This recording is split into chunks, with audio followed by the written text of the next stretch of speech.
Donc on va s'intéresser à un petit exercice de type bac sur la loi exponentielle, 51, page 387.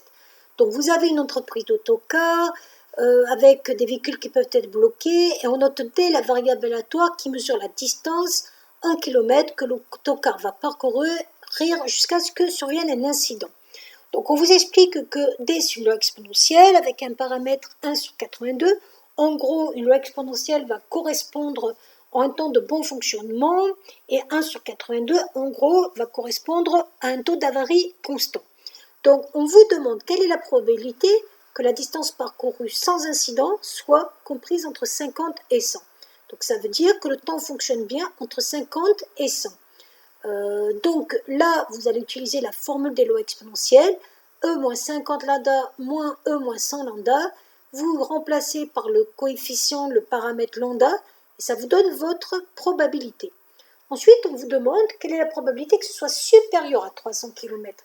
Donc pareil, P de D supérieur ou égal à 300, il y a une formule qui me dit que c'est E moins 300 lambda.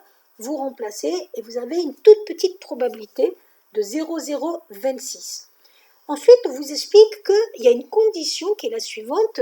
Sachant que l'autocar a parcouru déjà 350 km, quelle est la probabilité qu'il en parcourt 25 de plus?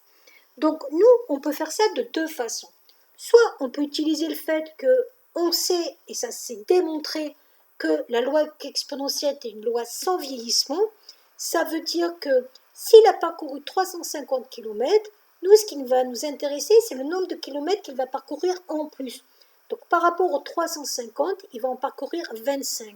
Donc ça va donner la probabilité que x soit supérieur ou égal à 25, c'est-à-dire E moins lambda 25.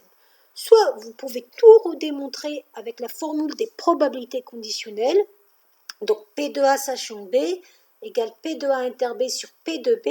Si on veut que ce soit supérieur en même temps à 375 et supérieur à 350, c'est que c'est supérieur à 375.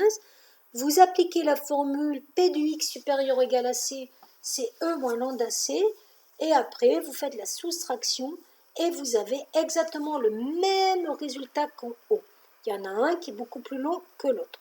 Et la dernière question, si on vous demande la valeur de la distance moyenne parcourue sans incident, c'est-à-dire ce qu'on appelle la moyenne de temps de bon fonctionnement, MTBF, et bien c'est tout simplement 1 sur le paramètre, c'est-à-dire 1 sur 82, on inverse la fraction, c'est donc 82 km. Donc en moyenne, le temps de fonctionnement est donc de 82 km. Voilà.